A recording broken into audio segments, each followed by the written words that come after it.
Good evening, our facilitators, teachers, and colleagues. This evening, we are going to have our first presentation on the ESC guidelines on arrhythmias, ventricular arrhythmias, and sudden cardiac death prevention by Dr. Okechukwu.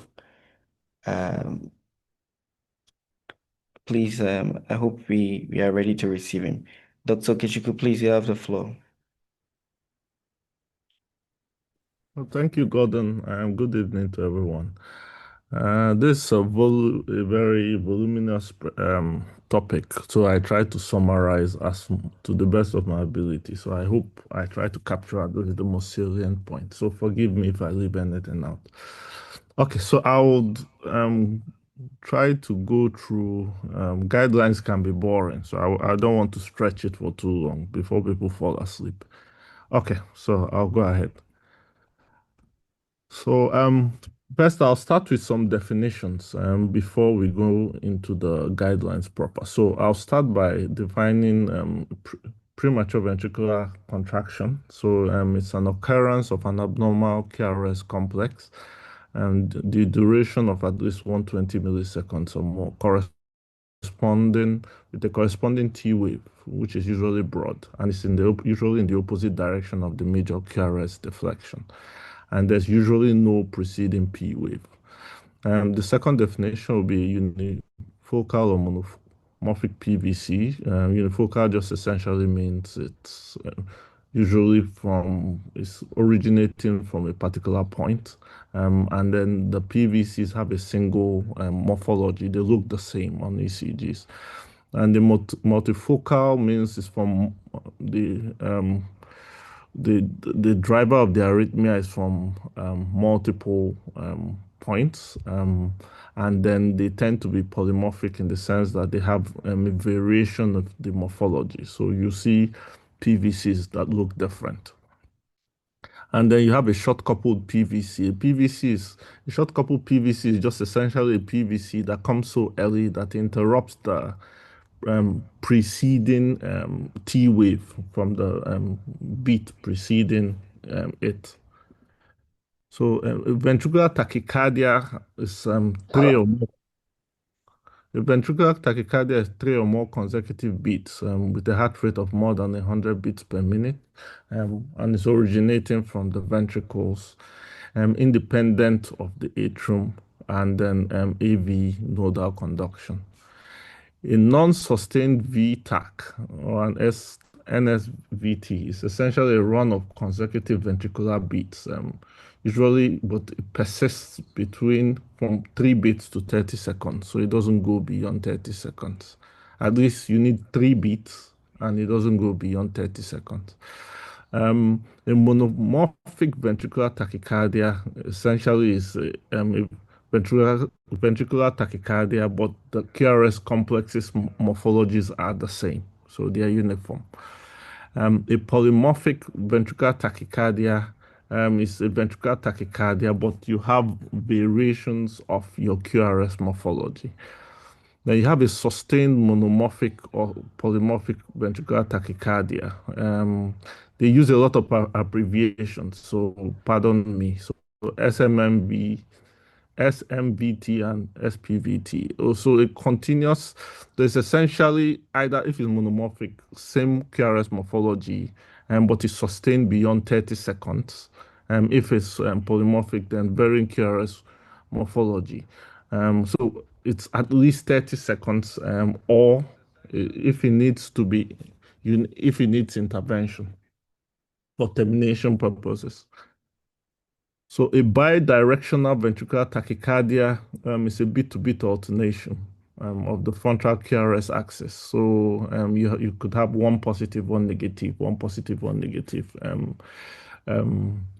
QRS morphology. And you tend to find it in conditions like digoxin toxicity, Anderson, Tawel, which is a subtype of long QT syndrome, and then catechol.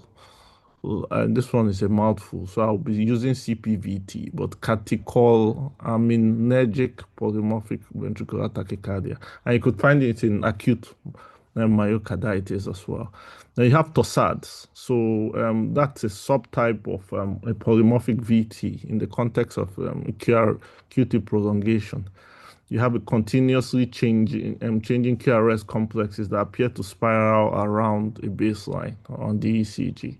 Um, then we have ventricular fibrillation, which is a chaotic rhythm with undulations that are irregular in timing and morphology. And there are no discrete QRS complexes on the ECG. An electrical storm is a ventricular arrhythmia that occurs at least 3 times within 24 hours. And after termination, there should be at least a 5 minutes gap between the trigger of each another ventricular arrhythmia.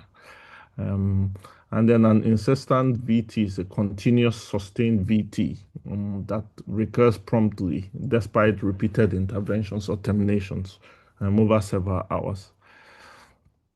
A sudden cardiac arrest is a sudden cessation of normal cardiac activity with hemodynamic collapse. Sudden cardiac death is presumed to be of cardiac cause, and it occurs within 1 hour of onset of symptoms in witness cases or within 24 hours of last being seen alive. So if you have a cardiac arrest and you die within an hour, or you've not been seen, you were seen alive and you're dead within 24 hours, and it's not witnessed, um, you know. And then sudden cardiac death in autopsy cases is defined as a natural, unexpected death of unknown or cardiac cause. Then sudden unexplained death is an unexplained sudden death occurring in an individual older than 1 year old. And then the sudden infant death syndrome is just similar to the sudden unexplained death, but it tends to happen in a child younger than 1 year and has a negative pathological and toxicological assessment and negative forensic examination of the circumstances of death. The sudden arrhythmic death syndrome is an unexplained sudden death occurring in an individual older than 1 year with negative pathological and toxicological assessment. So it's also synonymous with autopsy negative sudden unexplained death. I think then the last page for the definition. So unexplained syncope, so that's a transient loss of consciousness due to cerebral hypoperfusion, characterized by a rapid onset, short duration, and spontaneous complete recovery, but unexplained after conventional workup. So you essentially don't find the cause through your investigations. Then an arrhythmic syncope is similar to an unexplained syncope, but it's highly suspicious for either an intermittent bradycardia, rapid SVT, or ventricular arrhythmia. So I think these are the main mainstream causes of most of our ventricular arrhythmias. So I'll just try to explain this slide. So on the left-hand side, can you see my pointer?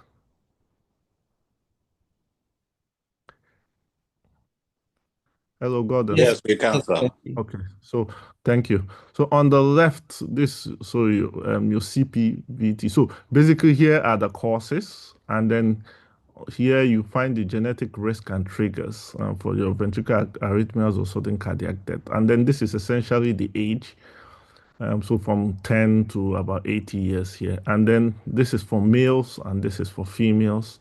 And then on the right side is the dominant subtype of ventricular arrhythmia you have. So, so for your cholinergic or CPVT, it just basically means it can be activity triggered. So those who do a lot of exercises or strenuous exercises increases your risk. Then the male to female predominance is about the same or equal, and it tends to occur in younger individuals. So you look at around between 10 to your mid-20s. And the dominant subtype is your polymorphic VTs in about 100% of the cases. So your long QT has a huge genetic predisposition. It tends to occur in those who undergo strenuous exercise, it can be a trigger. Conditions like temperature, fever, stress as well. And then it tends to, though they are the ones who are at risk of sudden death during sleep as well. So almost equal male to female predominance, quite common in younger individuals, and the subtype tends to be a polymorphic VT. So BRS is Brugada, tends to occur a lot. People die in their sleeps, early hours of the morning usually. Tends to occur more in males, usually in the young adults between late 20s to about mid 40s, thereabout, and mostly polymorphic VTs. You get a few cases of monomorphic. So this acute coronary syndrome, strong genetic base, more common in males, usually in the middle ages, although now we are tending to get much younger people having similar presentations. And you tend to get a polymorphic VT in majority of cases. Then you have sarcoidosis, is small, tends to occur slightly a bit more in women, young adults to middle-aged adults, and then you have an equal presentation in terms of polymorphic or monomorphic VTs. So they're about 50%. Then you have hypertrophic cardiomyopathy, strong genetic component, exercise, those who are involved in strenuous exercises are more common in males, and they tend to have more of the monomorphic VT. They move to a dilated cardiomyopathy, strong genetic base, predisposition, more in males, and they tend to have more monomorphic VTs than um, arrhythmogenic ventricular cardiomyopathy, strong genetic base. Also, strenuous exercise can predispose you. Almost equal, small tilt, more in males. They tend to have more of the monomorphic VTs. So ROTOF are those who have repaired tetralogy of Fallot, equal predisposition in males or females. They tend to have monomorphic VTs, and you have a bipeak. Those in the early 30s to mid 30s, and then those between 30 to maybe 30 to 50s. That's where you tend to get the commonest cases, and then chronic coronary artery disease tends to be a trigger tends to be exercise, more common in males, but tends to affect older people from your 50s going to your 70s and 80s. And then your dominant subtype is your monomorphic VT. So for coronary artery disease, in patients with coronary artery disease and in recurrent symptomatic sustained monomorphic VT, or who have been having ICD shocks for sustained monomorphic VT despite being on chronic amiodarone therapy, catheter ablation is recommended in preference to escalating amiodarone therapy. So that's a class 1 indication. Cardiac stress imaging during physical exercise is recommended, in addition to cardiopulmonary exercise tests after surgery in patients with anomalous aortic origin of a coronary artery with a history of aborted cardiac arrest. So that's a class 1 indication. In sudden cardiac arrest survivors with coronary artery spasm, implantation of ICD should be considered. So that's a class 2A recommendation. ICD therapy should be considered in patients with coronary artery disease, New York Heart Association class 1, and an EF of 30 or less, despite optimizing management therapy for at least 3 months. So that's a class 2.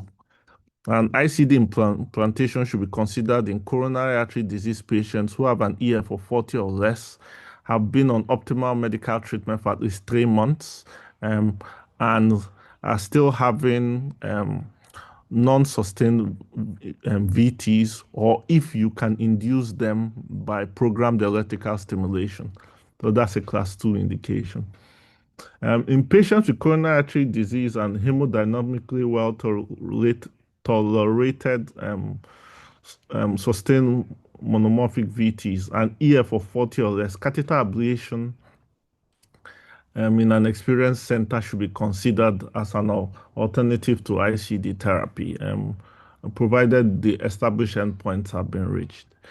So then that's a class 2 indication. Catheter ablation should be considered in patients with coronary artery disease and recurrent symptomatic sustained monomorphic VTs, or having those who are having ICD shocks for sustained MSVTs, despite being on beta blockers. So that's also a class 2 indication. So for dilated cardiomyopathy or hypokinetic non-dilated cardiomyopathy, genetic testing is recommended in those who have either of these conditions and have an AV conduction delay at less than 50 years old, or who have a strong family history, or sudden cardiac death in a first degree relative who is less than 50. So that's class 1 indication. And then in a first degree relative with either of these conditions, DCM or HNDCM, an ECG and echocardiogram is recommended if the patient is less than 50 years old or have clinical features suggestive of an inherited cause, or there's a strong family history, or premature unexpected sudden death. So that's also a class 1 indication. And cardiac MRI with late gadolinium enhancement should be considered in a patient for assessing the etiology and the risk of ventricular arrhythmia and sudden cardiac death. That's a class 2 indication. So genetic 2A indication, genetic testing should be considered for risk stratification in patients with apparently sporadic DCM or HNDCM who present at a young age or with signs suspicious for an inherited etiology. So that's a class 2 indication. ICD implantation should be considered in such patients who have an EF of less than 50 and have two of the risk factors I'm going to name. So syncope, late gadolinium enhancement on cardiac MRI, inducible sustained monomorphic VT on programmed electrical stimulations, or pathogenic mutations. So any of these genetic mutations as well. So if they have DCM or HNDCM, have an EF of less than 50 and any of these two, you should consider ICD. That's a class 2A indication. And you should also consider an ICD in patients with these conditions and have hemodynamically tolerated sustained monomorphic VT. So that's a class 2 indication. So in a first degree relative of a patient with apparent sporadic DCM or HNDCM, an ECG and echocardiogram you may consider that's a class 2B indication. And then you should discourage patients from participating in high intensity exercise like competitive sports, especially in patients with DCM or HNDCM with an LMNA mutation. So for arrhythmogenic right ventricular cardiomyopathy in patients with suspected ARVC, it's a class 1 indication for the person to undertake a cardiac MRI. And in patients with suspected or definite diagnosis of ARVC, genetic counseling and testing is recommended. That's also a class 1 indication. ICD implantation should be considered in symptomatic patients with definite ARVC, moderate right or left ventricular dysfunction, and either a non-sustained VT or inducible sustained monomorphic VT at programmed electrical stimulation. So that's a class 2A indication. In ARVC patients with indication for ICDs, a device with the capacity for anti-tachycardia programming for sustained monomorphic VT up to high rate should be considered. So that's class 2A indication. Avoiding high intensity exercise may be considered in carriers of ARVC related pathogenic mutations and no phenotype. So those who are not symptomatic. So that's class 2, a class 2B class 2B indication. So a beta blocker therapy may be considered in all patients with a definite diagnosis of ARVC class 2B. In patients with ARVC and symptoms highly suspicious of ventricular arrhythmias, programmed electrical stimulation may be considered for risk stratification. So that is a class 2B. For hypertrophic cardiomyopathy, ca- cardiac MRI and with late gadolinium enhancement is recommended in um, HCM patients for diagnostic workup. So that's class 1 indication. Genetic counseling and testing is also recommended in such patients. So that's a class 1. And first degree relatives with HCM should at least have a baseline ECG and echocardiogram done. So that's a class 1 recommendation. So you consider ICD implantation in patients with HCM who are age 16 or more with an intermediate 5-year risk of sudden cardiac death and with either a significant late gadolinium enhancement on cardiac MRI, an EF of less than 50, abnormal blood pressure response during exercise test, LV apical aneurysm, or presence of sarcomeric pathogenic mutation. So if the person has an intermediate 5-year risk and has any of the above um, mentioned, you should consider putting in an ICD class 2A.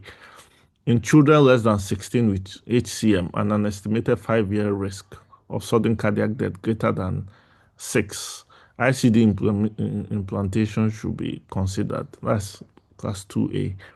Patients with HCM presenting with hemodynamically tolerated sustained monomorphic VT, ICD implantation should be considered as well. So that's a class 2A.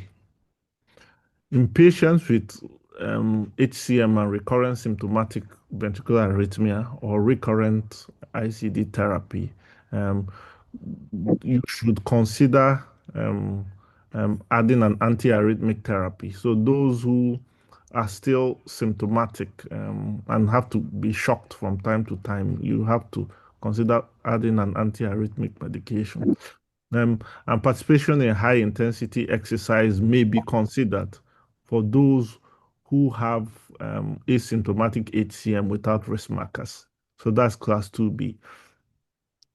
You consider an ICD in HCM patients age 16 or more with a low estimated 5-year risk and with either a significant late gadolinium enhancement or cardiac MRI, an EF of less than 50, or left ventricular apical aneurysm.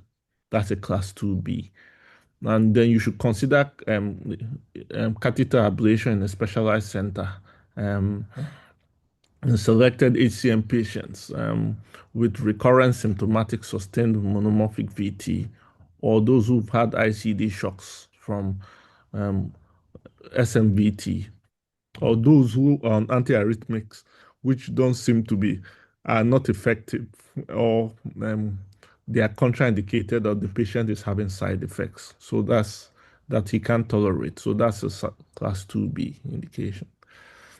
So we move to inflammatory diseases and patients who have hemodynamically not tolerated sustained VTs or VF during an acute phase of myocarditis should consider an ICD implantation being put in before hospital discharge. So that's a class 2A. And those with post myocarditis with recurrent symptomatic VTs, they should consider antiarrhythmic drugs treatment. So that's a class 2A. Catheter ablation performed in specialized centers should be considered in myocarditis patients with recurrent symptomatic sustained monomorphic VTs or ICD shocks from sustained monomorphic VTs in whom are already on antiarrhythmics, but don't seem to be affected or are poorly tolerated, or they don't have the desire to continue. So that's a class 2A. In patients with hemodynamically tolerated SMVTs, occurring in the chronic phase of myocarditis, you should consider ICD implantation, class 2A. Patients with cardiac sarcoidosis who have an EF of more than 35 but have significant late gadolinium enhancement on cardiac MRI after resolution of acute inflammation should consider inserting an ICD in such patients, class 2A.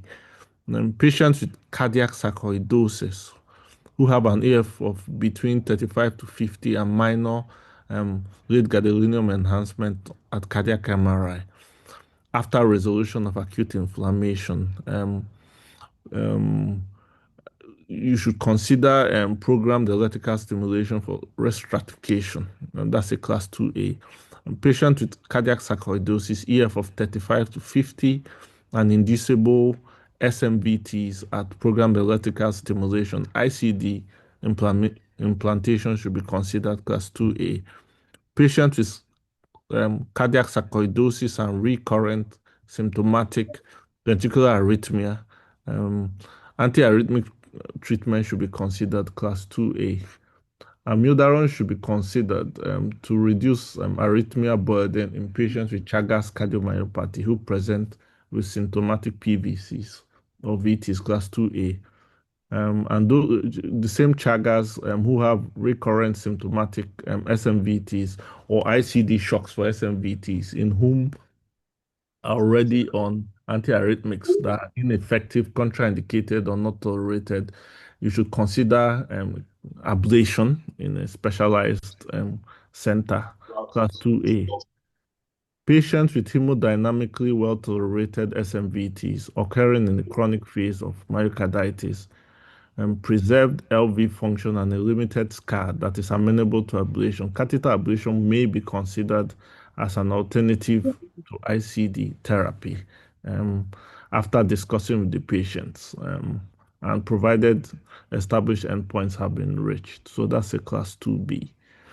Catheter ablation in specialized centers may be considered in cardiac sarcoidosis, ICD patients with recurrent symptomatic SMVTs or ICD shock. So those who essentially have ICDs but are symptomatic and have to be shocked often, and are probably also on antiarrhythmics that are not effective, or the person is not tolerating, or there's a contraindication, you should consider catheter ablation. So that's class 2B. For congenital heart disease, patients presenting with sustained ventricular arrhythmias, evaluation of residual lesions or new structural abnormalities is a class 1 indication. In selected patients with congenital heart disease who've undergone repair for transposition of great vessels, who have undergone a Fontan operation or have Epstein's abnormality, presenting with cardiac arrest, evaluation and treatment of SVT with rapid ventricular conduction should be considered. That's a class 2A indication. In patients with repaired tetralogy of Fallot undergoing surgical or transcutaneous pulmonary valve replacement, pre-operative catheter mapping and transection of VT-related anatomical osmosis before or during the intervention may be considered. That's a class 2B indication. In patients with TOF with preserved, take this out. Oops, sorry. Okay. Let's turn this blocking. This hold on. Oh, it's not going. Okay.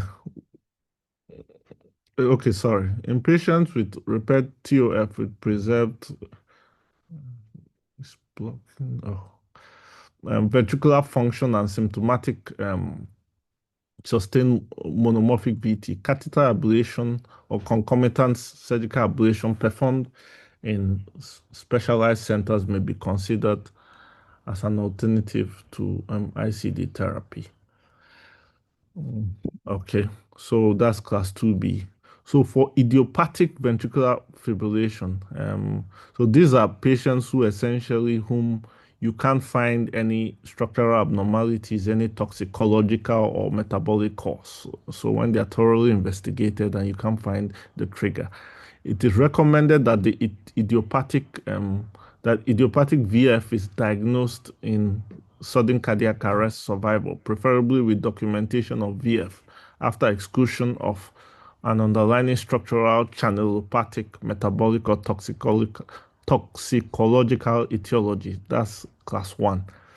Isoproterenal infusion, verapamil, or quinidine for acute treatment of electrical storm or recurrent ICD discharges should be considered in idiopathic VF, so class 2A. Quinidine should be considered for chronic therapy to suppress an electrical storm or recurrent ICD discharges, class 2A. Clinical history, ECG, okay. Okay, sorry. Yeah, clinical history, um, clinical testing of first degree family members of idiopathic VF patients should be considered class 2B. And idiopathic, VF patients, genetic testing of genes related to channelopathy and cardiomyopathy may be considered class 2B. So for recommendations of acute treatment of sustained VTAC and electrical storm. So DC cardioversion is recommended as first-line treatment for patients with hemodynamically not tolerated SMVT. So that's class 1B. DC cardioversion is recommended as a first line for patients presenting with tolerated SMVT, provided their anesthetic sedation risk is low, class 1C. In patients presenting with hemodynamically tolerated idiopathic VT, treatment with intravenous beta blocker or verapamil is recommended, class 1C. Intravenous verapamil is not recommended in broad QRS complex tachycardia for known mechanism, class 3. Mild to moderate sedation is recommended in patients with electrical storm to alleviate psychological stress and reduce sympathetic tone. It is class 1C. And antiarrhythmic therapy with beta blockers, preferably the non-selective ones, in combination with IV amiodarone, is recommended in patients with structural heart disease and electrical storm, unless contraindicated. That's a class 1B. IV magnesium with supplementation of potassium is recommended in patients with torsades. That's class 1C. And isoproterenal and transvenous pacing to increase heart rate, thereby shortening your QT segment, is recommended in patients with acquired long QT syndrome and recurrent torsades, despite correction of precipitating conditions and magnesium. That's class 1C. Catheter ablation is recommended in patients presenting with incessant VT or electrical storm due to sustained monomorphic VT refractory to antiarrhythmic drugs. So that's a class 1B.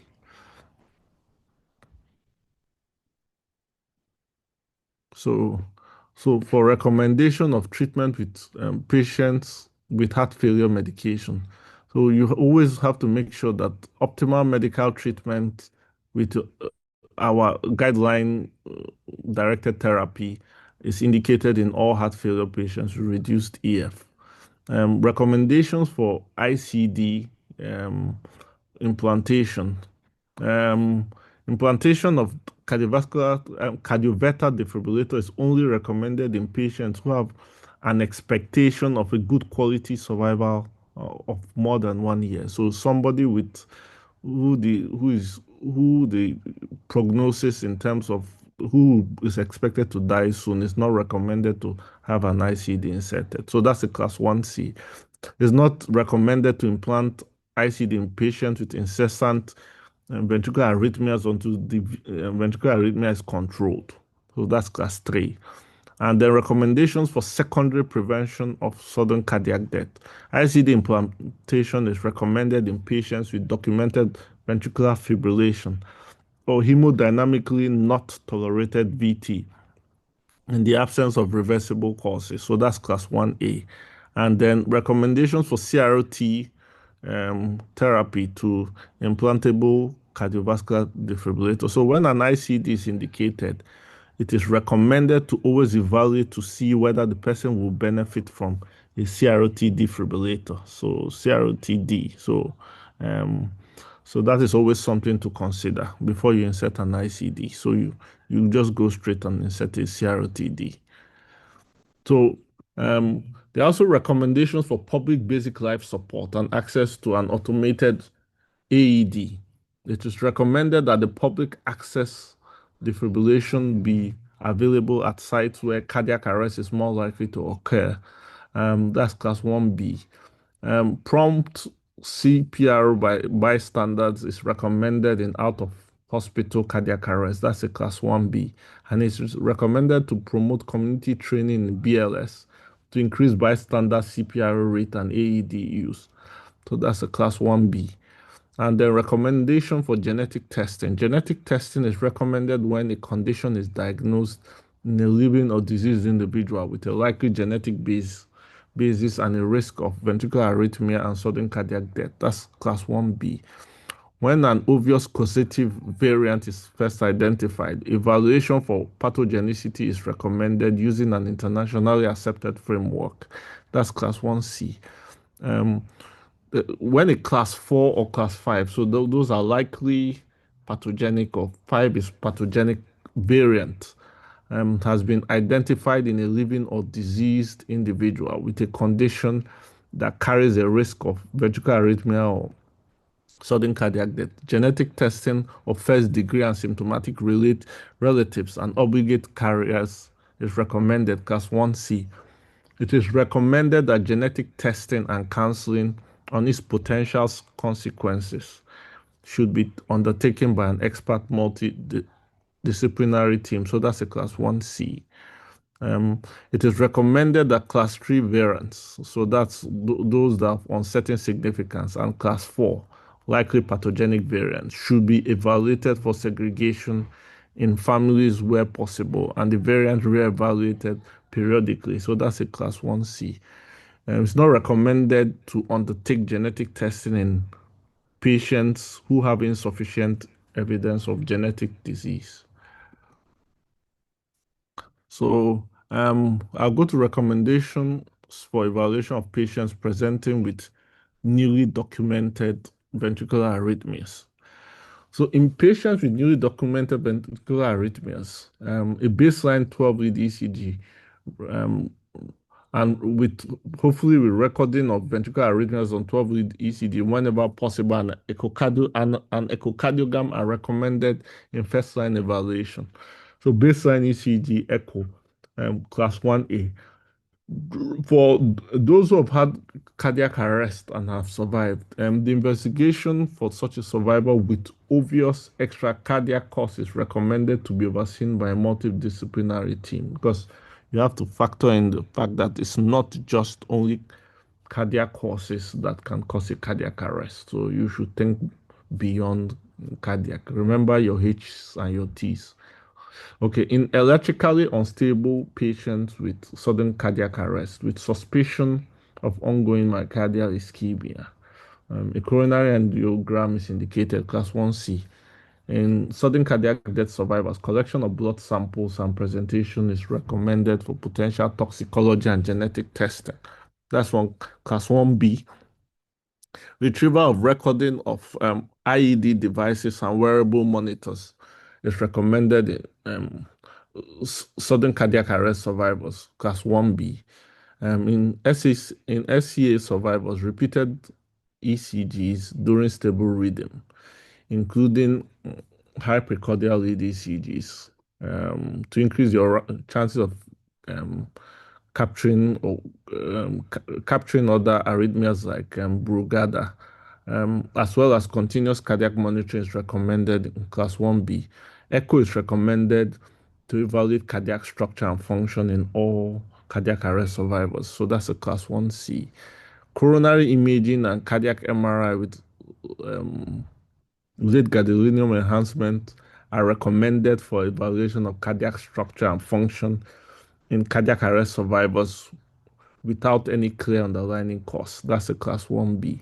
And then sodium channel blocker test and exercise testing is recommended in cardiac arrest survivors without a clear underlying cause. That's a class 1B.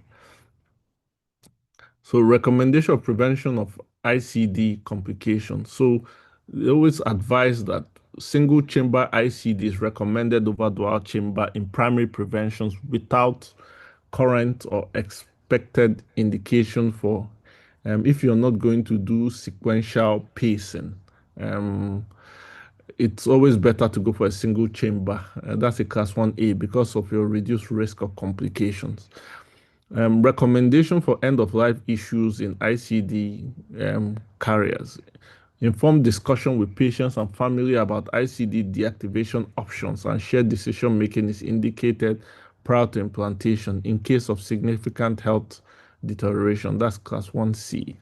And then recommendations for treatment of ventricular arrhythmia and ACS and vasospasm. So intravenous beta blockers are indicated in patients with recurrent polymorphic VTs or VF during STEMI, unless contraindicated. That's class 1B.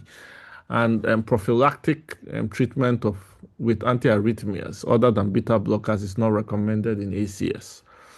That's class 3. Recommendations for risk stratification and treatment of ventricular arrhythmia early after myocardial infarction. So early assessment of EF is recommended in all patients with acute MI. That's class 1B.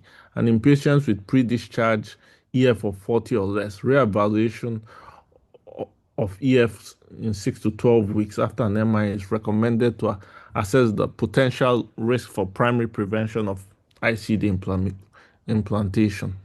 That's a class 1C. Just give me a second.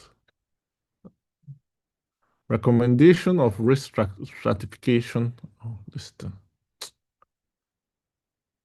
Recommendation for risk stratification, sudden cardiac death prevention, and treatment of ventricular arrhythmia in DCM or HNDCM. So genetic testing is recommended in patients with AV conduction delay less than 50 who have a family history of the same condition or have a sudden cardiac death in a first degree relative who was less than 50, class 1B. And participation in high intensity exercises, including competitive sports, is not recommended, especially when they have an LMNA mutation. That's a class 3. ICD implantation is recommended in patients who survive sudden cardiac arrest due to VT or VF or experience hemodynamically not tolerated sustained monomorphic VT. So that's class 1B. In patients with in first degree relatives of such patients, at least an ECG and an echocardiogram is recommended, especially if the patient is less than 50 and has clinical features suggestive of an inherited cause, or there's a family history, or premature unexpected sudden death. So that's a class 1C. Recommendations for diagnostic risk stratification, sudden cardiac death prevention, and treatment of ventricular arrhythmia in ARVC. So patients with suspected ARVC should have a cardiac MRI. That's a class 1B. And patients who have a suspected or definite diagnosis of ARVC, genetic counseling or testing is recommended, 1B classification. Avoid high intensity exercises in patients with definite diagnosis of ARVC. In the class 1B. ICD implantation is recommended in ARVC patients with hemodynamically not tolerated VT or VF, class 1C. Patients with ARVC and non-sustained or sustained VAs, beta blocker is recommended 1C. And in a first degree relative of a patient with ARVC, ECG and echocardiogram is recommended. So that's 1C. So recommendations for risk stratification, sudden cardiac death prevention, and treatment of ventricular arrhythmia in hypertrophic cardiomyopathy. So uh, cardiac MRI with late gadolinium enhancement is recommended in HCM patients for diagnostic workup 1B. Genetic counseling and testing is recommended class 1B. It's recommended that the 5-year risk of sudden cardiac death is assessed at first evaluation and at every 1 to 3 year intervals, where or when there's a change in clinical status. So that's 1C. ICD implantation is recommended in such patients with hemodynamically not tolerated VT or VF. So that's 1B. And in first degree relatives of those with hypertrophic cardiomyopathy, ECG and echocardiogram is recommended. So that's 1C. So um, recommendation of management of patients with long QT syndrome. Please give me a second. Okay, so it is recommended that patients who have either QT of 480 milliseconds or more in repeated ECGs with or without symptoms of long QT syndrome, diagnostic score of more than 3. So you diagnose patients with QT complex of more than 480 milliseconds. Um, Let me take this again. Um, um, so a diagnosis of long QT syndrome is made with either a QT complex of more than 480 milliseconds in repeated ECGs, with or without symptoms, or long QT syndrome diagnostic score of more than 3. So that's one class 1C. In patients diagnosed with long QT syndrome, genetic testing and genetic counseling are recommended. 1C. It's recommended that long QT syndrome is diagnosed in the presence of pathogenic mutation, irrespective of QT duration. That's 1C. Routine diagnostic testing with epinephrine challenge is not recommended. The following is recommended in long QT syndrome. That's class 1A. Avoid QT pro. That's class 1C. Avoid QT prolonging drugs. Avoid and correct electrolyte abnormalities and avoid genetic specific triggers for arrhythmias. 1C. Beta blockers, preferably non-selective, are recommended in long QT patients with documented QT interval prolongation to reduce risk of arrhythmic events. 1B. Mexilutin is indicated in long QT 3 patients with prolonged, that's the subtype, with prolonged QT interval. 1C. Recommendation. ICD implantation in addition to beta blockers is recommended in long QT syndrome patients with cardiac arrest. 1B. ICD implantation is recommended in patients with long QT syndrome who are symptomatic whilst receiving beta blockers and genotype specific therapy. So that's 1C. Left cardiac sympathetic denervation is indicated in patients with symptomatic long QT syndrome when ICD therapy is contraindicated or declined, or patients is on beta blocker or genotype specific therapies with an ICD and experiences multiple shocks or syncope due to ventricular arrhythmia. So that's 1C. Invasive electrophysiologic study is not recommended in long QT syndrome. So that's class 3. Recommendations for management of patients with Anderson-Tawil syndrome. Genetic testing is recommended in patients with suspected AT syndrome. And then ICD implantation is recommended in such patients after aborted cardiac arrest. Or not tolerated sustained VT. That's class 1C. So recommendations for sudden cardiac death prevention and treatment of ventricular arrhythmia and myocarditis. In confirmed or clinically suspected acute myocarditis, recommended that patients who present with life-threatening ventricular arrhythmias are referred to a specialized center. So that's class 1C. And patients with hemodynamically not tolerated SMVT um, occurring in the chronic phase of myocarditis, an ICD implantation is recommended. That's 1C. And with regards to risk stratification, sudden cardiac death and treatment of ventricular arrhythmias in cardiac sarcoidosis, ICD implantation is recommended in patients with cardiac sarcoidosis who have an EF of 35 or less, class 1B. ICD implantation is also recommended in those who have documented sustained VT or aborted cardiac arrest. That's class 1B. And recommendations for sudden cardiac death prevention and treatment of ventricular arrhythmia and valvular heart disease. Programmed electrical stimulation with standby catheter ablation is recommended in patients with aortic valve disease and SMVT to identify and ablate bundle branch right bundle branch block VT, especially if it occurs following a valve intervention. So that's 1C.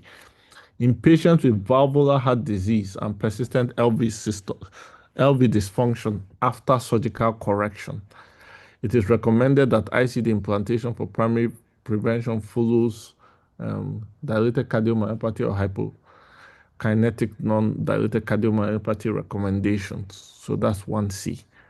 And for recommendations with regard to sudden cardiac death prevention and treatment of VAs in congenital heart disease, adults with congenital heart disease with biventricular physiology and left systemic ventricle presenting with symptomatic heart failure, New York Heart Classification 2-3, and EF of 35 or less, despite optimizing treatment for 3 months or more, ICD implantation is indicated. Class 1C. Patients with congenital heart disease with sustained ventricular arrhythmia, evaluation for residual or new anatomical abnormalities is recommended. Class 1B. Patients with congenital heart disease with not tolerated VTs or aborted cardiac arrest due to VF, ICD implantation is indicated after exclusion of reversible causes. That's 1C.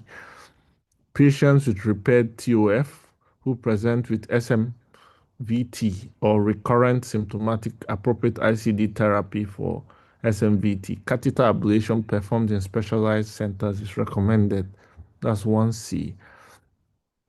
For patients with idiopathic ventricular fibrillation, it is recommended that idiopathic VF is diagnosed in a sudden cardiac arrest survivor, preferably with documentation of VF after exclusion of underlying structural channelopathic, metabolic, or toxicological etiology. That's class 1B. And ICD implantation is recommended in idiopathic VF.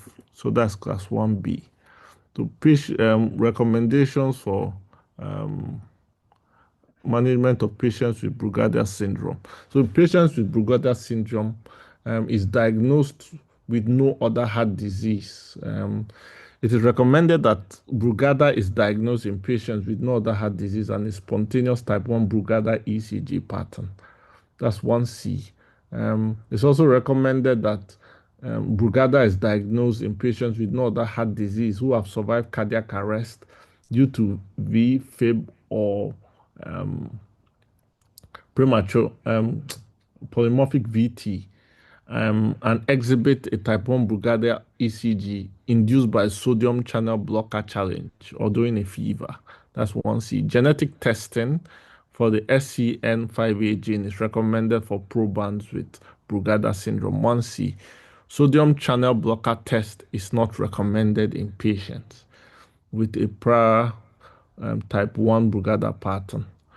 The following is recommended in patients with Brugada syndrome. Avoid drugs that induce ST elevation in right precordial leads. Avoid cocaine, cannabis, excessive alcohol intake, and treatment of fever with antipyretic drugs. So that's all class 1C. And ICD implantation is recommended in patients with Brugada syndrome who are survivors of an aborted cardiac arrest and or documented spontaneous VT. So that's 1C. Catheter ablation in asymptomatic Brugada patients is not recommended. So that's class 3. Recommendation for management of patients with early repolarization pattern stroke syndrome. It is recommended that early repolarization pattern is diagnosed as a J point elevation of 1 millimeter or more in two adjacent inferior or lateral ECG leads. E, Early repolarization syndrome is diagnosed in a patient resuscitated for unexplained VF or PVT in the presence of early repolarization pattern. So the pattern essentially just means that you have a J point elevation. The syndrome comes in when you have the pattern and then you have either VT, VF, or cardiac arrest. Clinical evaluation is not recommended routinely in asymptomatic patients with the ERP, which is the pattern. That's class 3. ICD implantation is recommended in patients with diagnostic of the ERO syndrome who have survived a cardiac arrest. That's 1B. And ICD implantation is not recommended in asymptomatic patients with isolated early repolarization pattern. So that's class 3. So for patients with um, patients with um, catecholaminergic polymorphic VT or CPVT. It is recommended that you diagnose CPVT in the presence of a structurally normal heart, normal ECG, and exercise or emotion induced by the directional. Let me take that again. It is recommended that CPVT is diagnosed in the presence of a structurally normal heart, one, a normal ECG, and exercise or emotion induced by directional or polymorphic VT. That's class 1C. It is recommended that CPVT is diagnosed in patients who are carriers of a mutation in disease-causing genes. That's 1C. Genetic testing and genetic counseling are indicated in patients with clinical suspicion or clinical diagnosis of CPVT. That's 1C. Avoiding competitive sports, strenuous exercise, or exposure to stressful environment is recommended in all patients with CPVT. That's class 1A. 1C. Beta blockers, ideally non-selective, are recommended in patients with a clinical diagnosis of CPVT. That's 1C. ICD implantation combined with beta blockers and flecainide is recommended in CPVT patients after aborted cardiac arrest. That's 1C. And programmed electrical stimulation is not recommended for stratification of sudden cardiac death risk. That's class 3. So when it comes to management of patients with short QT syndrome, first, it's recommended that you make the diagnosis in the presence of a QT complex of 360 milliseconds or less, and one of the following. So a pathogenic mutation or a family history of short QT syndrome or a survival or VT or VF episode in the absence of heart disease. So that's 1C. Genetic testing is indicated in patients diagnosed with short QT syndrome. That's 1C. ICD implantation is recommended in patients with diagnosis of short QT syndrome who are survivors of aborted cardiac arrest and or have documented spontaneous sustained VT. That's 1C. Programmed electrical stimulation is not recommended for sudden cardiac death risk stratification in short QT syndrome patients. So for those with sudden cardiac death and management of ventricular arrhythmia during pregnancy, during pregnancy, electrical cardioversion is recommended for sustained VT. So that's 1C. If ICD implantation is indicated during pregnancy, implantation is recommended with optimal radiation protection. So that's 1C. Continuation of beta blockers is recommended during pregnancy and postpartum in patients with long QT or CPVT. So that's class 1C. Okay, so this is the algorithm for a sudden cardiac arrest survivor. So you first do uh, the 12 lead ECG. That's a class 1 indication. You're looking for whether the person has STEMI or not. So if the person has a STEMI, yes, you send the person for an urgent coronary angiogram. So that's a class 1 indication to identify a culprit lesion. If you've identified a culprit lesion, then you follow the STEMI guidelines. If you don't identify a culprit lesion, then you have to evaluate for electrical instability. Or does the person have ongoing myocardial ischemia? If the answer is no, you have to evaluate the patient's characteristics and circumstances surrounding the sudden cardiac arrest. So you do an echo, which is a class 1 indication. Um, and then you're looking for, if you do an echo and it's normal, then you probably will suspect an extra cardiac cause. So you come to this part of the algorithm. You do a brain and chest CT. That's a class 2 indication. If and if that is normal, then um, you move to the next step. If you identify a cardiac cause, then you treat accordingly, depending on what the cause is, whether it's a stroke or a PE or what have you. You follow that algorithm. If an extra cardiac cause is not identified, then you investigate um, for toxicology and genetic testing. So that's a class 1 indication. And then you review, you also repeat the ECG again. So that's a class 1 indication. So you are looking for pre-excitation, or do you think the person just has a primary electrical disease? So if you find a pre-excitation um, or primary electrical disease, then you follow whichever um, algorithm you find. So pre-excitation, whether it's an AF or whatever it is. If not, you go to the next step, which is the next. Listen, you check for, you repeat the echo, looking for whether the echo is suggestive of a coronary artery disease, a cardiomyopathy, a valvular heart disease, or any structural heart disease. If the answer is yes, then based on you follow whichever scenario or algorithm, depending on what you find. If the answer is no, then you go to a CT coronary angiogram and class 1 indication. You want to further assess your coronary anomaly for coronary artery disease or coronary anomalies. If that is clean or is negative, then you go to a cardiac MRI, which is a class 1 indication with late gadolinium enhancement. If that is also negative, you do a high lead, repeated 12 lead ECG. You're looking for conditions like Brugada there.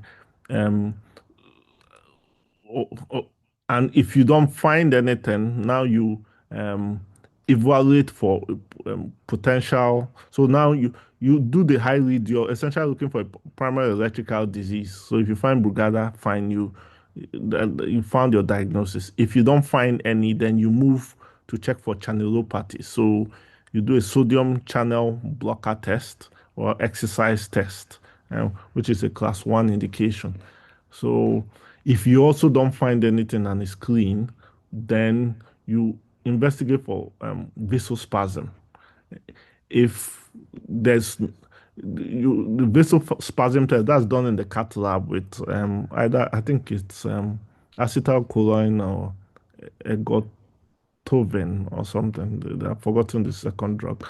So if it's a no, then that's when you make your diagnosis of idiopathic VF.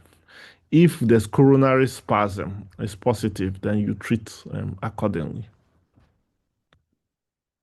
So this is an algorithm for acute management of patients with regular wide complex tachycardia. So first, you want to find out if the person hemodynamically is stable. If no, you have to defibrillate or cardiovert. So that's a class one indication.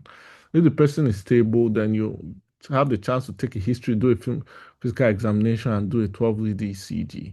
You give adenosine or vagal maneuvers if you suspect the person has an SVT. If not, you investigate for structural heart disease. If you find a structural heart disease with an echo, then you um, you assess the person's risk, whether the person can be cardioverted in terms of anesthesia. If the person's risk is high, then you go with medication. So you try procainamide or amiodarone. If there's no risk, then you cardiovert.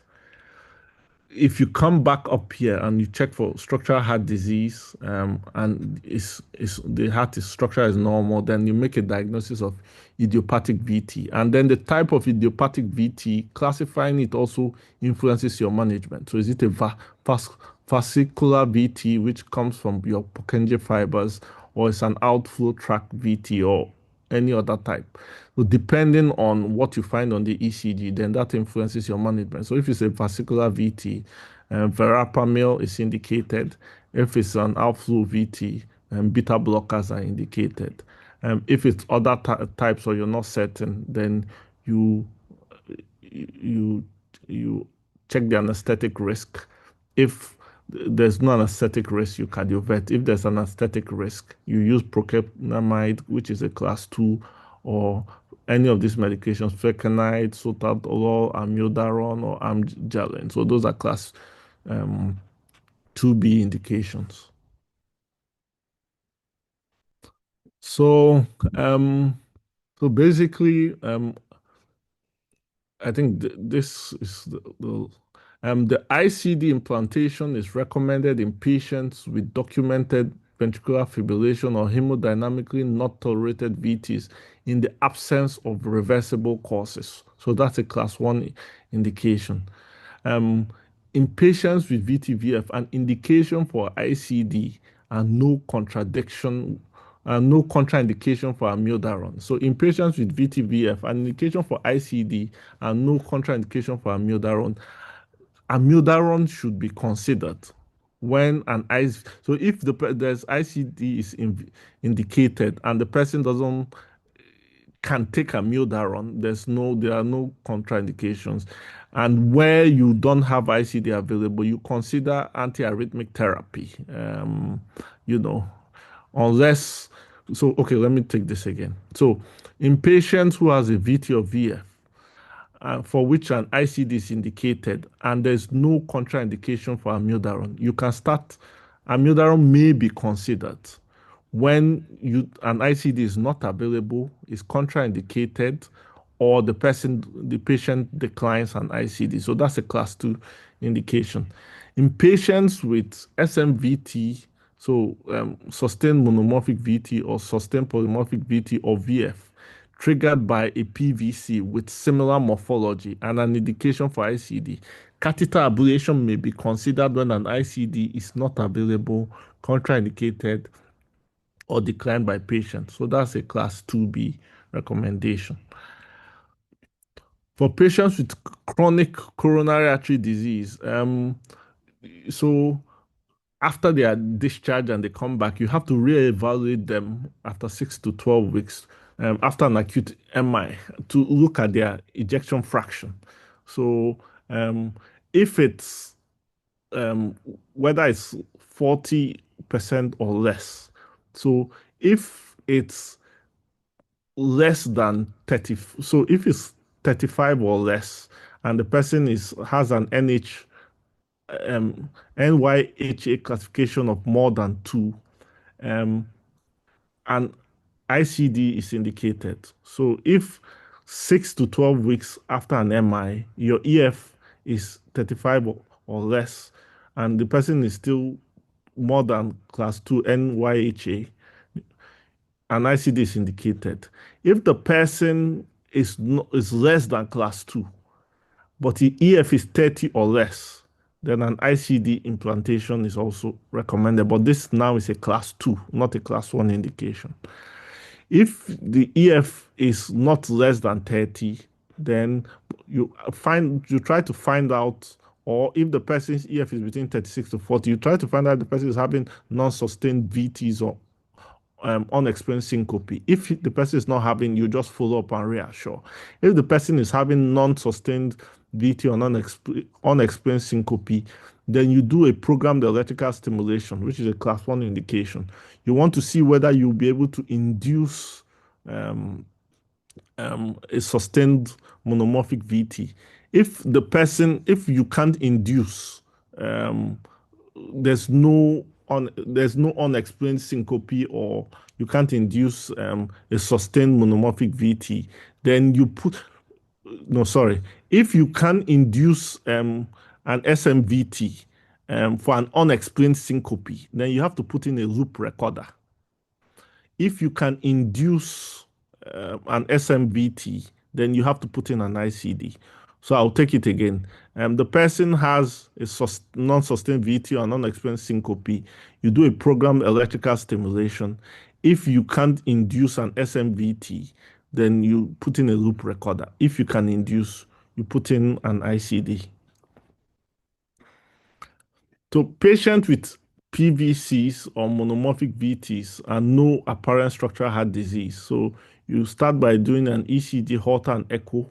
You assess if it's inconclusive or the person has an atypical presentation, then you consider a cardiac MRI, which is a class 2 indication.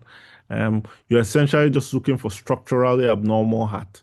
If the heart is structurally abnormal, then you query is so you it's either so the person has a structural heart disease or a PVC induced cardiomyopathy, and then that has a different algorithm altogether. If the person has a structurally normal heart, then an idiopathic PVC or VT diagnosis is made. Now you want to find out, does the person have symptoms or not? If they don't have symptoms, you follow this algorithm. You want to see the burden of the PVCs. If it's more than 20% burden, then you have to do regular follow-ups or consider catheter ablation, which is a class 2 indication. If the PVC burden is not more than 20%, you but it's more than 10%, then you have to do regular follow-ups, and you keep checking the EFs. If it's less than 10%, you discharge the patient. For those who have idiopathic PVCs, in terms of their symptoms, you want to, do they have symptoms, yes or no? If no, then you consider no, if yes, I'm sorry, if the idiopathic PVCs, you want to check if they have symptoms. If yes, now you want to find out whether they have an ROVOT or a fascicular PVC or a VT. So that influences your management. If they have an ROVOT, as per the ECG, and then or a fascicular PVC, then catheter ablation is a class 1 indication, and then or class 2 indications in the setting where you don't have a catheter ablation or you can't do one, then beta blockers or calcium channel blockers or flecainide are class 2 indications. If they have an ROVT, ROVOT or fascicular PVC or VT, they don't have, then you consider using a beta blocker or calcium channel blocker. You use flecainide or catheter ablation, which is a class 2 indication. So this is just essentially a summary of what I was basically trying to say. If in idiopathic um,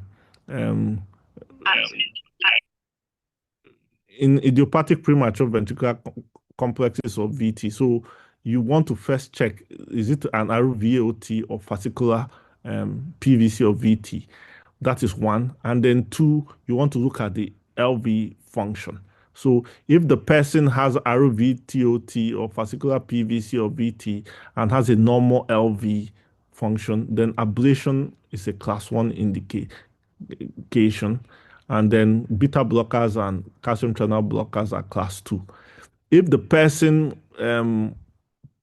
has a PVT or VT that is not RVT or fascicular, with a normal LV systolic function, then beta blockers or calcium channel blockers become class 1 and ablation is a class 2. Now, the situation changes if the person has the RVOT and fascicular PVC or VT, but has LV dystolic function. Then that one, now a calcium channel blocker is a class 3, but your ablation still remains class 1 and your beta blocker remains class 2. And now you see here now, amiodarone is a class 2, but it's a class 3 when your LV function is normal. For the non-RVOT or fascicular PVC stroke VT with LV dysfunction, um, like I said previously, your ablation is still your class 1, but your calcium channel blocker becomes a class 3, and amiodarone becomes a class 2. Beta blocker essentially remains the same. And if your PVC burden is more than 20, the person is asymptomatic with normal LV systolic function, you can consider an ablation is a class 2 B indication, but amiodarone is not indicated. Think so. I have two more slides to go. So for polymorphic ventricular arrhythmia, you want to look at the underlying etiology. So if it's an acute ischemia, you follow the STEMI flow chart. You also have to always, which is very important, look for external precipitating factors and treat accordingly, especially if they are correctable. Then if it's a polymorphic VT triggered by a focal PVC, catheter ablation, like I said earlier, and then quinidine is a class 2B indication. If it's an acquired long Q syndrome, you try and remove the precipitating factor, which is a class 1. Then magnesium and potassium IV is indicated, class 1. Isoproterenol is class 1 as well. And then pacing as well is also a class 1 indication. If it's a primary electrical disease where you can't find any abnormality, then is it Brugada? Is it early repolarization syndrome? Is it idiopathic VF? Is it long QT, CPVT? So if it's Brugada, you consider early repolarization syndrome, isoproterenol, quinidine, and catheter ablation are all class 2 indications. If it's idiopathic VF, isoproterenol, quinidine, verapamil, and catheter ablation are also class 2 indications. And if it's long QT or CPVT, then beta blockers, pacing, and intravenous magnesium and potassium are all class 1 indications. Then consider anti-arrhythmic drugs according to underlying disease, that's class 2. And autonomic modulation should be considered because the belief is driven a lot by sympathetic innervation. So when you modulate or denervate your sympathetic output, it might reduce your chances of getting recurrence.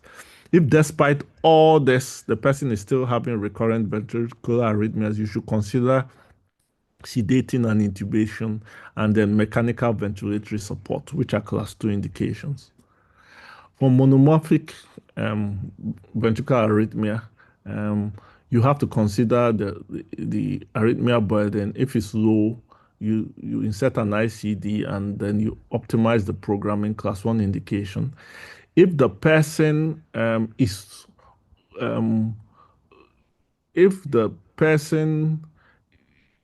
is on amiodarone and it's not effective, or the person doesn't desire to be on amiodarone, then you can go straight to catheter ablation. If the person is not on amiodarone, you can consider placing the person on amiodarone. But if despite that the person is having a recurrent attacks, then you have to ablate. So, but if the arrhythmia burden is high, then you insert an ICD and optimize it. You add in a beta blocker, and then amiodarone 2 is also considered as well. They are all class 1 indications. They are all indicated. But if despite all that, the person is having a recurrent ventricular arrhythmia, Then you have to ablate, and then consider sedating and intubating, autonomic modulations, overdrive pacing, and mechanical ventilatory support. And those are all class 2 indications. So I think this is my last slide. I hope I've not made you guys all sleep. So I'll pause here for questions, contributions, and inputs. Thank you. Thank you very much, Dr. Okechukwu, for such a detailed presentation. We are very grateful. Please, at this point, would await your contributions, questions, and also congratulatory messages.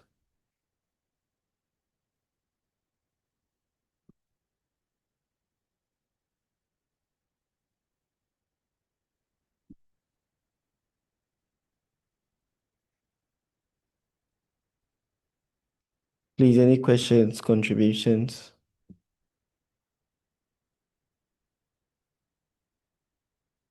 You can also put them in the chat box as well.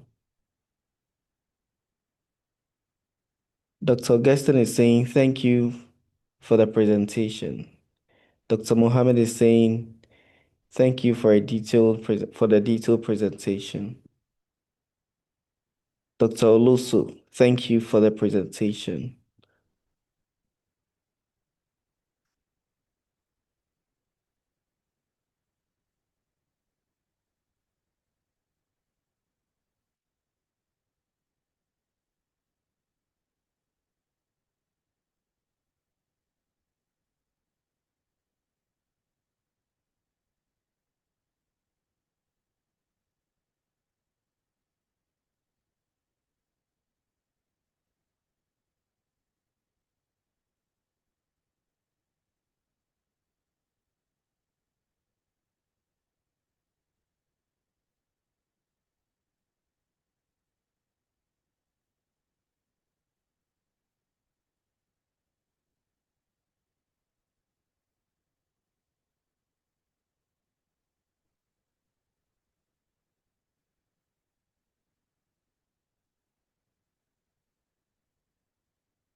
Okay, please, if there are no questions or contributions, we'll go to. I think there's a hand up, so I don't know. I have a Mohammed. question. Okay, please kindly unmute and ask your question. Okay. Thank you very much, Dr. Okechukwu, for the very detailed presentation. Sorry, I don't know, in the course of going through this presentation, I don't know if you came across any reason why for the patients with left ventricular dysfunction, why it's less than 35, even without non-sustained VT, you put ICD.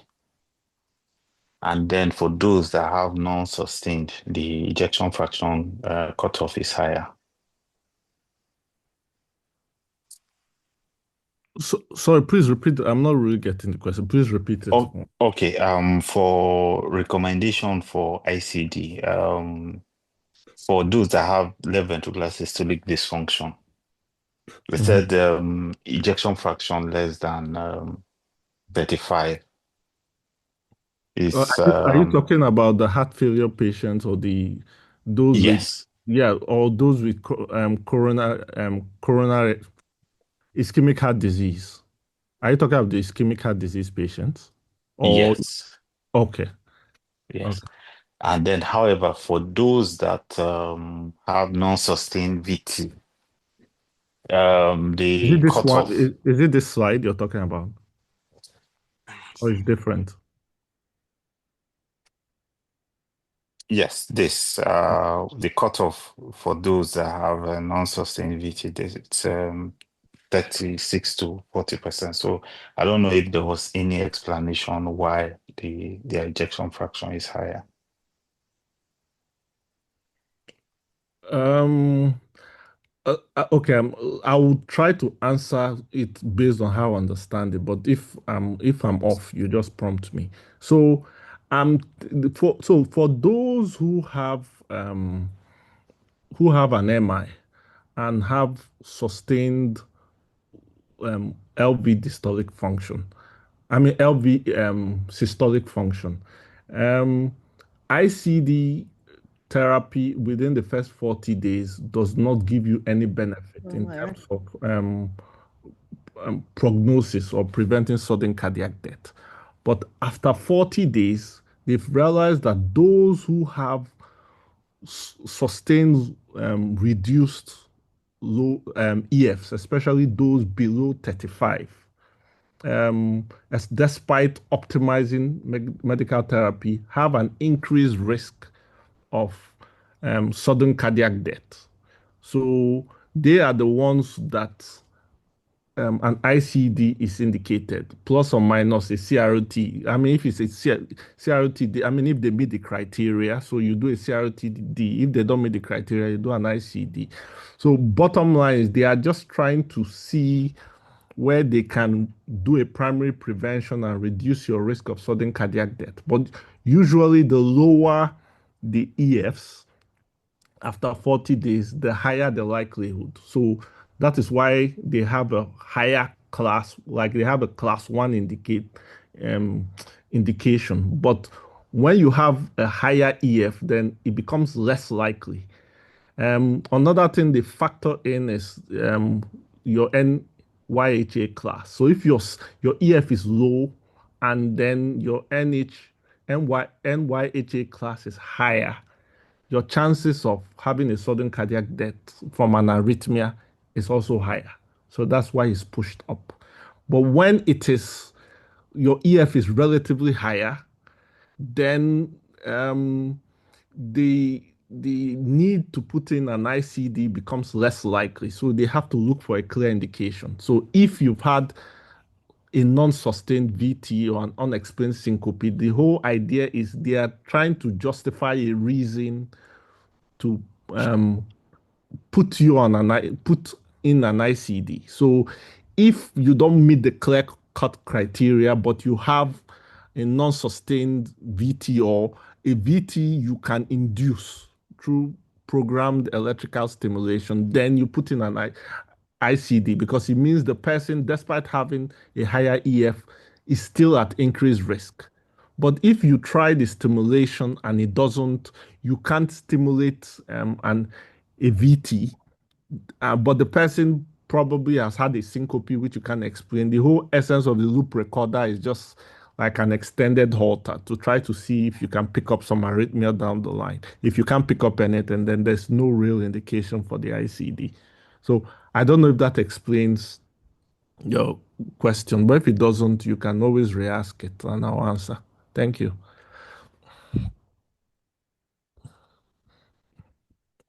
Okay, thank you very much.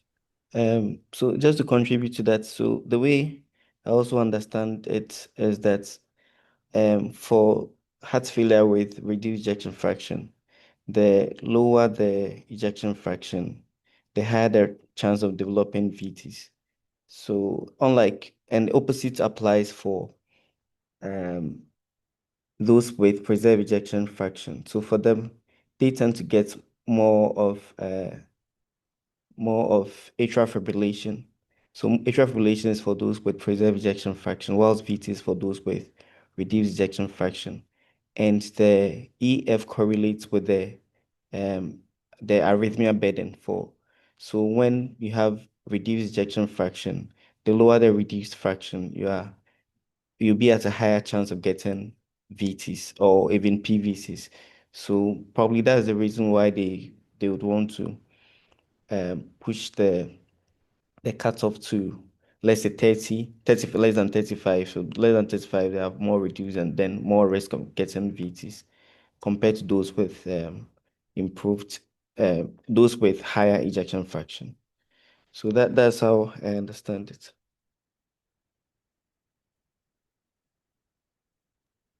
Okay, thank you. Thank you very much. Are you okay or?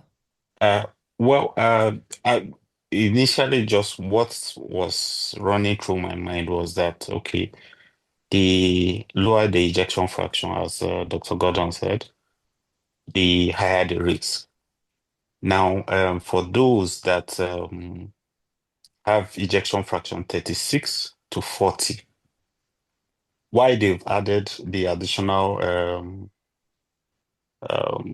factor of inducible non-sustained VT is that the if you can elicit a non-sustained VT, it means the myocardium is at risk, even though the ejection fraction has increased compared to the less than 35. The myocardium is still at risk of developing VT and maybe sudden cardiac death. So that's why it should be, but this patient should still benefit from ICD. Yes, I agree with you. I think you've answered the question. I think I totally agree with you. So, in as much as your EF is more than 35, they are just, I think it's just boils down to risk. What is your risk of developing a VT essentially and dying? So, you're more likely to develop a VT if your EF is sustained, is less than 35, and you're symptomatic. If it is more than 35, you're less likely, but it's not an absolute. So that is why if they find um, factors that are worrying, they go the extra mile to see whether they can elicit um, or trigger an arrhythmia essentially. And if there's it's a positive finding, then you are at increased risk. So then they put in the eye. So I think I agree with you in that regard. So.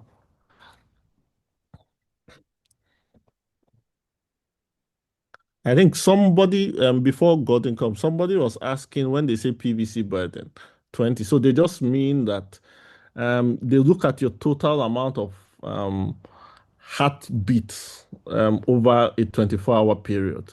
And then out of the heartbeats calculated are more than 20% PVCs. That's what essentially means. So for your total heart rate or heartbeat for the whole 24 hours, if more than 20 constitute PVCs, then that's what we mean by a burden. So your PVCs are constituting more than 20% of your total heartbeat. So I think that's what I mean. Thank you. Gordon, over to you. Okay, thank you very much for the explanation. Please, any more questions and contributions?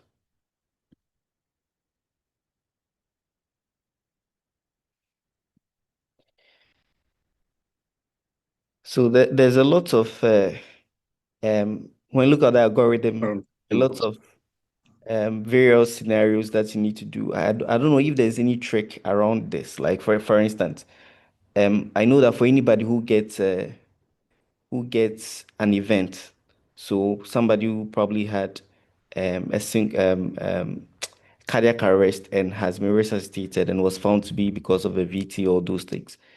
Those people automatically you have to do an ICD for them. And then for those people who have had a syncope and you've been able to identify that it could be coming from a VT, that one you need to do an ICD for them. Is there anything like those things? Because having to put all these things in our mind is difficult. Is there anything to really look at these? If there's another way of summarizing these things, so that in the event that you have a question and you don't remember the fine details of all these presentations, at least with a hazard guess, you'll be able to get something right out of it. I wish. It's a it's a tricky topic in the sense that it's very technical. So I think, unfortunately, can it be simplified? Probably not. But I think what probably makes it a bit more difficult is it's a little abstract because in this side of the world we are not regularly exposed to this kind of, so that's what I've realized. So the more exposed you are to it, then it becomes more I don't know, it's more at your fingertips and you can practicalize or see, or it's you can practicalize what you are reading, but because ours is more theoretical, it becomes harder for for you to, I mean, keep it in your head. But I get you, but because it was even reading it and trying to put it together is even difficult because you have to try to appreciate it sometimes, and even me, it's not as easy, you know. So I don't know. I wish I could, but I'll probably look and see if I can find this more simplistic algorithm, and if I find something, I'll add it. Someone was asking what are the anesthetic risks for an ICD. I just think probably, in simple terms, is whether the person is, because basically it's a mini surgical procedure. You have to sedate the person before you cardiovert. So I think probably it's like a anesthetic risk assessment. You don't want to um, have anesthetic complications from you trying to help the patient. So I think that's what I mean by anesthetic risk. So it's just basically like an anesthetic assessment. Is the person at risk of complications from that? If yes, then you go medical. If the person is not at risk, then you can shock. Thank you. But Gordon, I wish I could help in that regard. So Okay, I understand. Thank you very much. Okay, The same please. question I asked somebody, this question that Gordon brought up. During the course of the lecture, I had to private chat someone that must we know all these guidelines. Anyway, just, I don't know. But I agree with the teacher today that if we do these things, if you do ICDs in your center and you do all those other things that we mentioned, and you use these drugs frequently, it will be very familiar with it. So I was thinking on my own part that the part that has to do with devices, the college might need to downplay. I don't know how to say it. I'm not trying to say you should not use the standard for examinations, but sometimes you think, okay, these things are not done in Nigeria, in West Africa, not so common. So let us downplay these aspects in the exams. You need very concrete knowledge before you are allowed to skate through if those questions come up, particularly in the oral exams. If you have a little idea and you know, okay, if I'm going to learn as advanced interventional cardiologist, as it were. But when it becomes compulsory that you have to give these fine details in the exams on ICD and devices that you have not even seen one before, it becomes a problem and a bit an unfair assessment. I don't know. What I'm trying to say is that, I don't know, we just find a way around this. Thank you very much. Thank you. So, Prof has a comment. So, Prof is saying that anesthetic risk is under local anesthesia. Anesthetic risk is under local anesthesia. Prof, good evening. Please, we'll await your comments and probably more insight on the comments you just mentioned.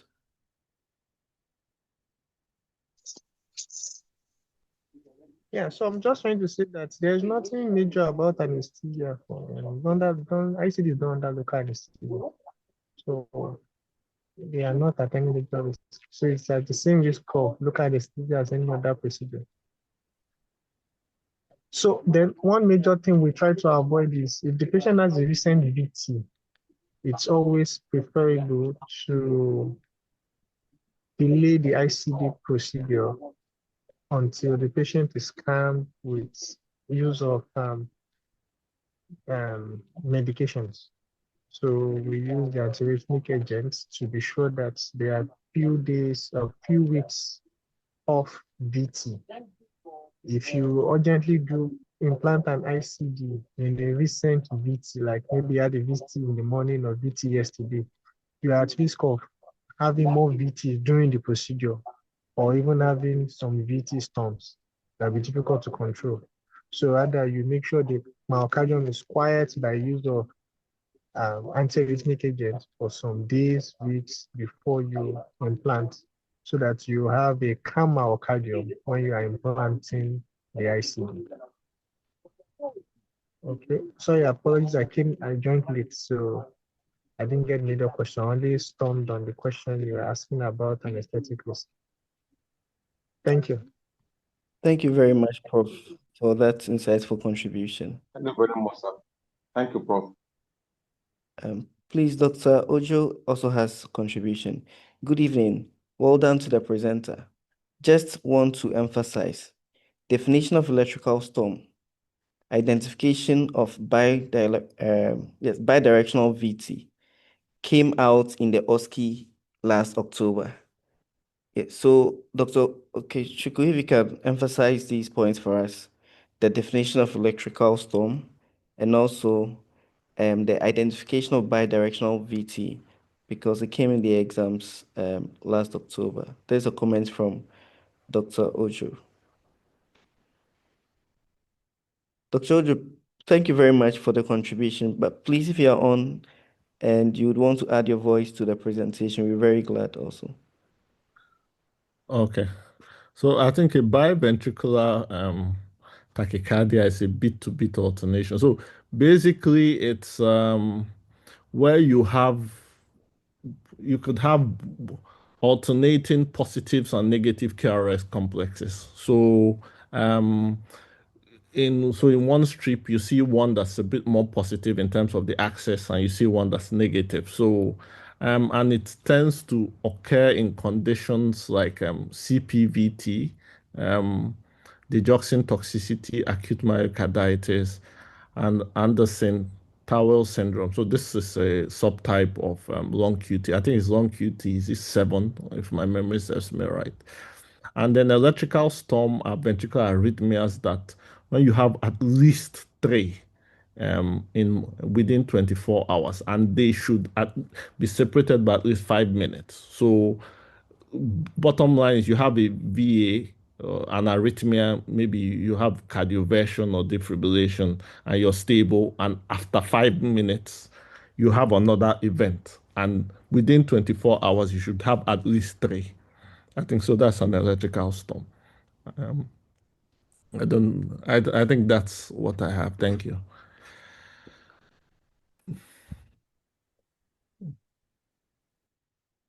Okay, thank you very much. So Dr. Ojo is trying to talk, but then it looks like he has issues with his network. But Dr. Ojo, your comment is well appreciated. We thank you very much for the comment.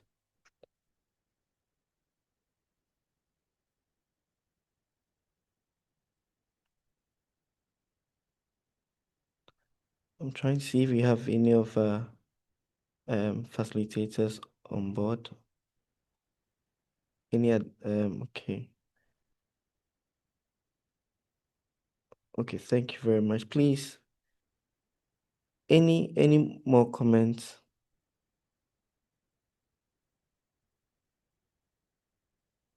Okay, if not, we'll move on to the next presentation. Today we wanted to have MCQs in addition, but it looks like our time is far spent. We've done almost 2 hours already. So move on to the next presentation. Dr. Okuchukwu, please, thank you very much. And then if you can put the slides on the page for us also. Okay, I'll do that. And I think I'll stop my sharing as well. Thank you. Thank you very much.